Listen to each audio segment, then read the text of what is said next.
Okay, now we're going to do lesson 5.6, 10 times as many. So we're going to start on page number 29, and we are going to start with a choral count, which means we're going to count out loud by 12s, and we're going to go,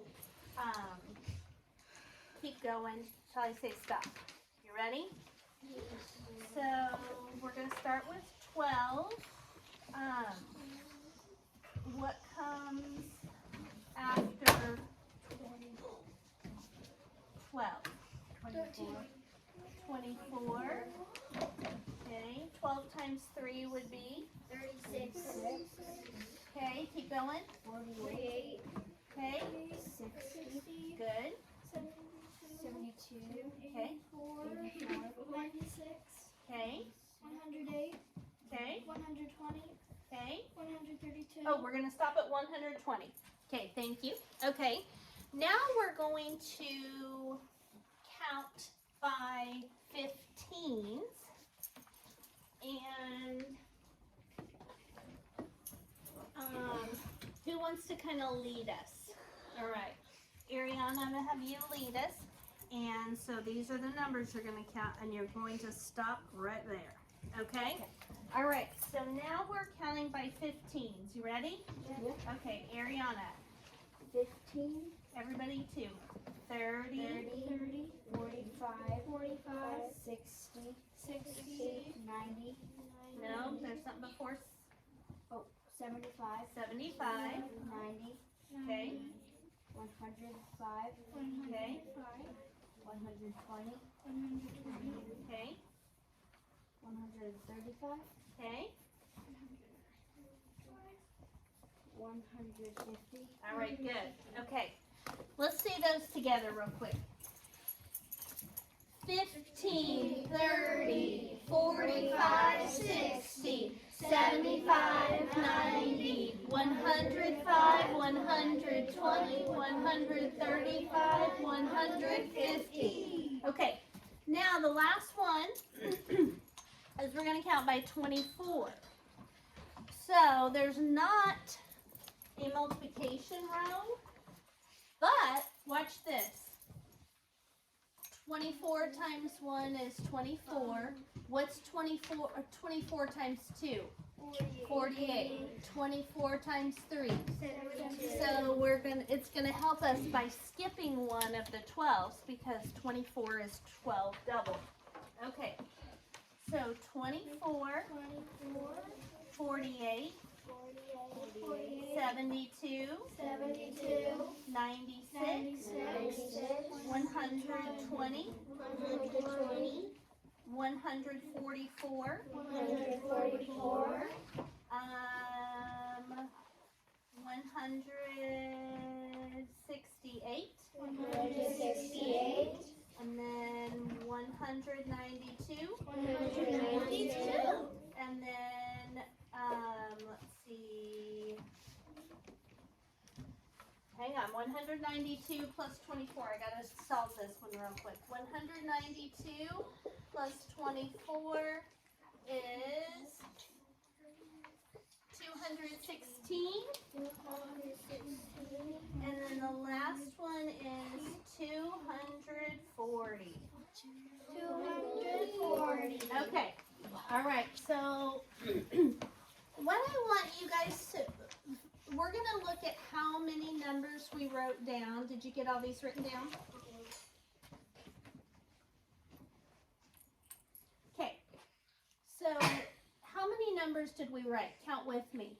1, 2, 3, 4, 5, 6, 7, 8, 9, 10, 11. Nope. 1, 2, 3, 4, 5, 6, 7, 8, 9, 10. 1, 2, 3, 4, 5, 6, 7, 8, 9, 10. Okay. What do you guys notice about the first number we wrote down in each row and the last number we wrote down in each row? Derek? Oh, at the ones at the end, there's always in the hundreds, and the ones in the front zeros, or is that has at the tens place? Yep, so this is in the tens, but look at it. Look at that number. What's that number, Derek? 12.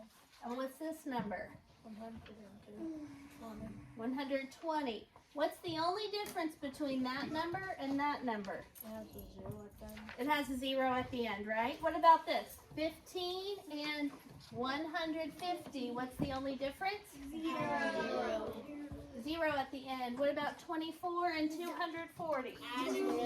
Add a 0. Because what are we multiplying by to get that 0 at the end, Chevy? 10. Yes. Okay. So when we multiply any number times 10, all you have to do is put a 0 at the end. Okay?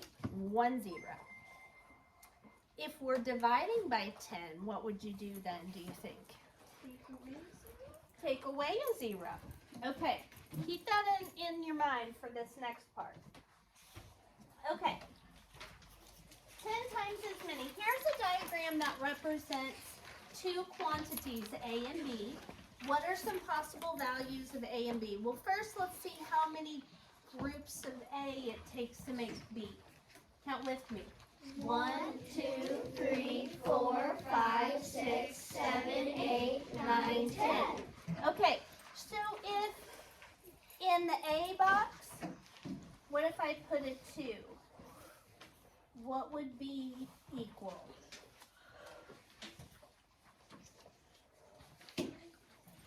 Rylan? 12. Jackson? 20. You add a 0. When you multiply by 10, you just add a 0, okay? So if A equals 2, B equals 20. What about if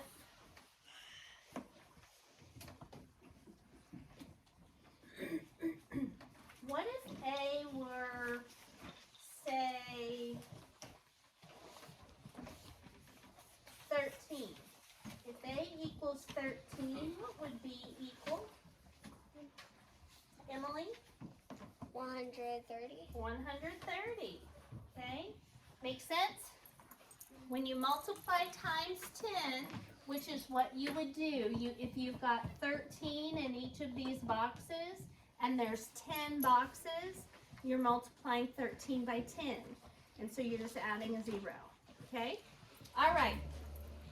Number 2 says select the equations that could be represented by this diagram. What do you think the equations need to have in them in order for this diagram to work? They have to have it. Chevy?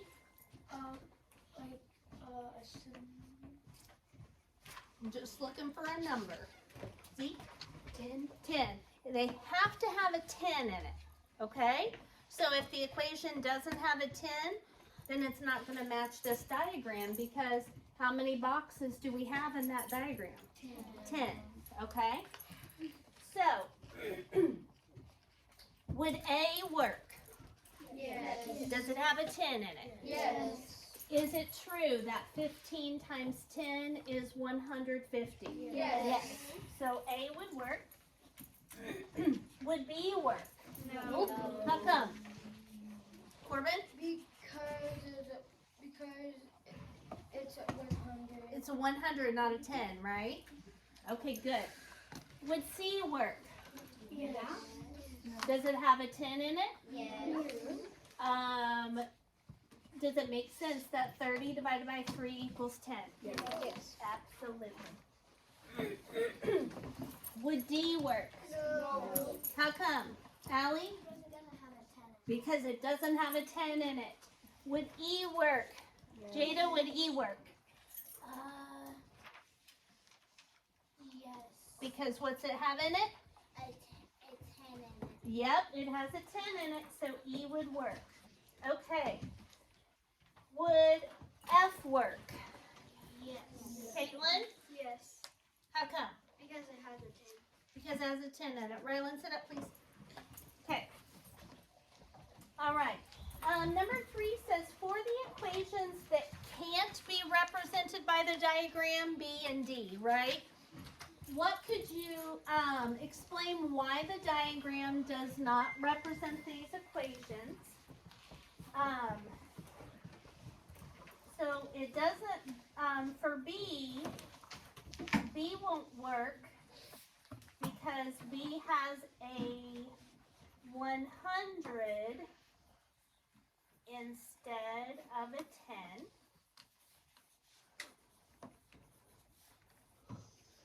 And D won't work because D has a what? Instead of a 10. What's the one? Oh! Olivia? 5,000. No. Chevy? 5. Nope. It's got to be 1,000. We're looking at the one with zeros. Okay? So it's got a, D has a 1,000 instead of a 10. Do you see where I'm going with that, guys?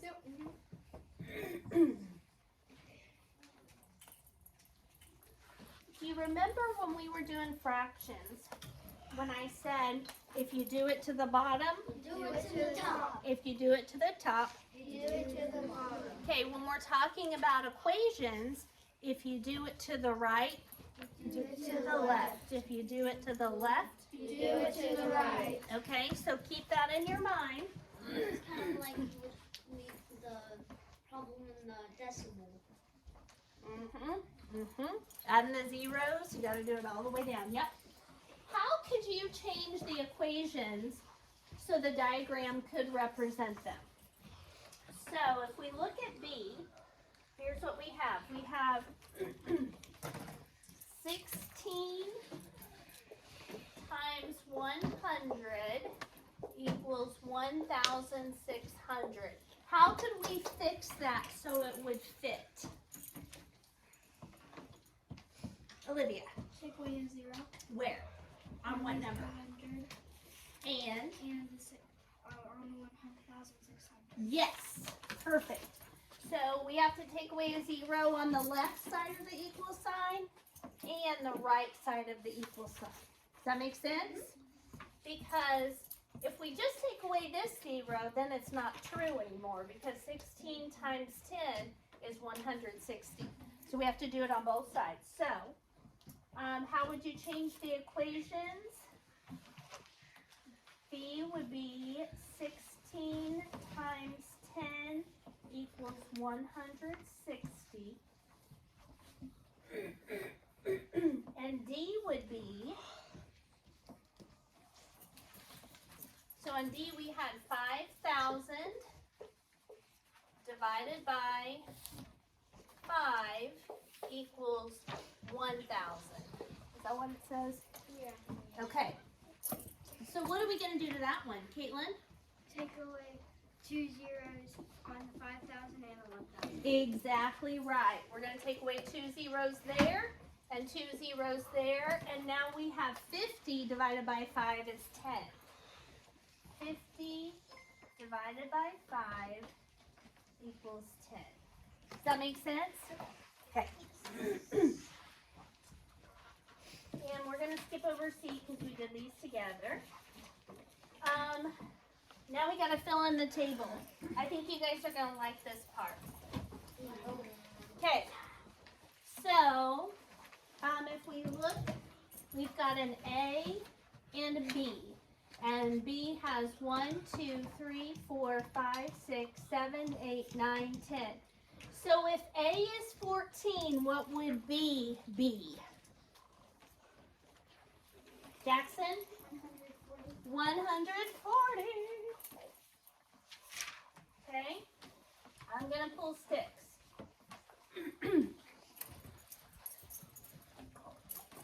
If B is 1,000, what would A be? Number 9. It's me. Okay. So what's the difference, Emily, between 14? That'll be 16. What? That'll be 16. We're on this one, Oh. So if they've got a 1,000 over here, what would be over here? A 10. Not a Like 10. 100. A 100, right? 1 less 0. Good girl. All right. 100. Okay. If we have A is 160, what would be B? Ava. 85. Wait, no. I was looking at the wrong one. It would be 1,600. That's correct. Good. 1,600. Pen died.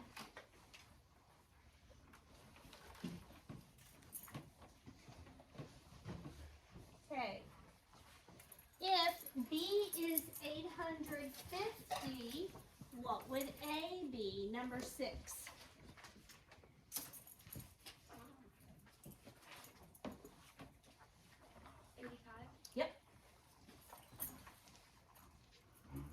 Okay. If A is 1,000, what would B be? Number 12. Blake? Yeah. Nice job. 10,000. Okay. If B is 2,070, what would A be? Jackson.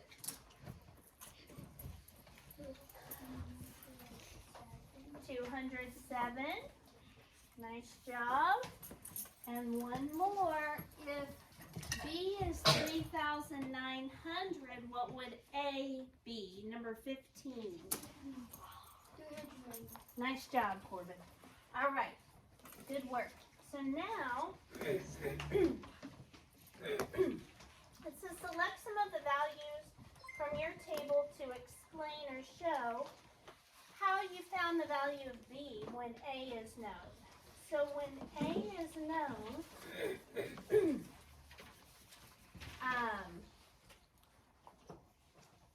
you add a 0 to get to B, right? So for example,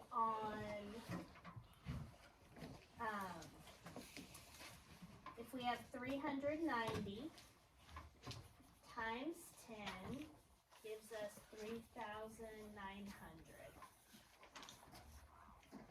You add a 0 to A to get B.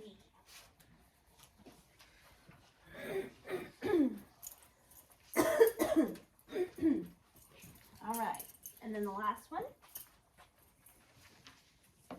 How you found the value of A when B is known.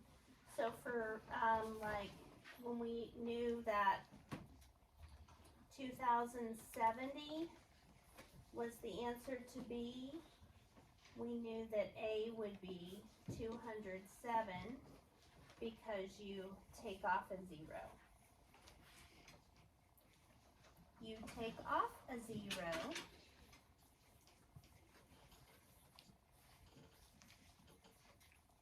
from B to get A. Okay?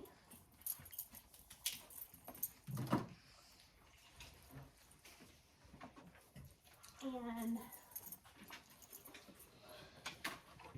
that is the last of this page or lesson. So for practice today, we're going to do page 37, number 11. Yesterday we did 10.